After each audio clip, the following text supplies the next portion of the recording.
100 টাকা বেগুন, 400 টাকা কাঁচা লঙ্কা।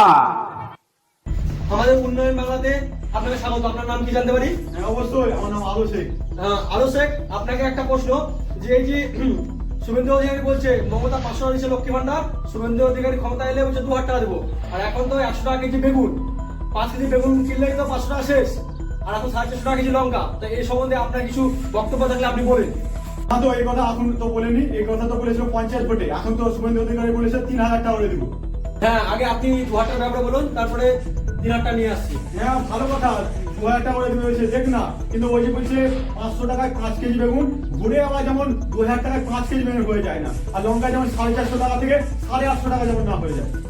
এবার লোকসভা ভোটের আগে মমতা ব্যানার্জি ঘোষণা করেছে যে 500 টাকা লক্ষ্মী ভান্ডার ছিল, সেটা 1000 টাকা করে বলেছে এপ্রিল মাস থেকে। এর বিরুদ্ধে শুভেন্দু অধিকারী বলেছেন যে 1000 টাকা মমতা দিব বলেছে ঘোষণা, সেটা 3000 টাকা দেবে বলেছে যদি বিজেপি সরকার ক্ষমতায় আসে। এইটা কি মতামত আমরা জানতে চাই, আলো বলুন। দিব কি কথা, দিয়ে দিক না। মমতা ব্যানার্জি যেমন এপ্রিল মাস থেকে ঘোষণা করে দিয়েছে, শুভেন্দু অধিকারী ঘোষণা করে দেখ এপ্রিল মাস থেকে পরের থেকে যে আমরাও 3000 টাকা করে দিব।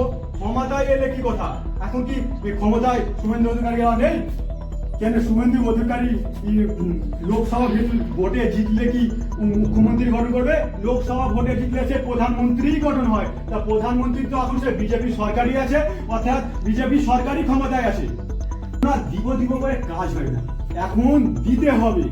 মমতা সরকার যেমন ঘোষণা করে দিচ্ছে এপ্রিল মাস থেকে দিব, শুভেন্দু অধিকারী যেমন ঘোষণা করে দেয় এপ্রিল মাসের পরে থেকে আমরাও দিব 3000 টাকা করে।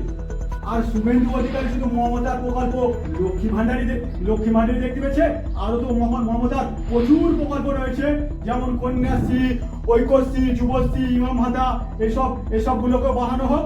লক্ষ্মী ভান্ডার যেমন 1000 টাকায় 3000 টাকা করছে, এইসব প্রকল্পগুলোকে 3 গুণ করে দেওয়া হোক। ভান্ডার অনুযায়ী 3 ডবল করলে তাহলে কন্যাশ্রী তাহলে 25,000 টাকা জায়গায় 75,000 করে দেওয়া হোক। ওই ভাতা 8,000 টাকার জায়গায় 7,500 টাকা করে দেওয়া হোক।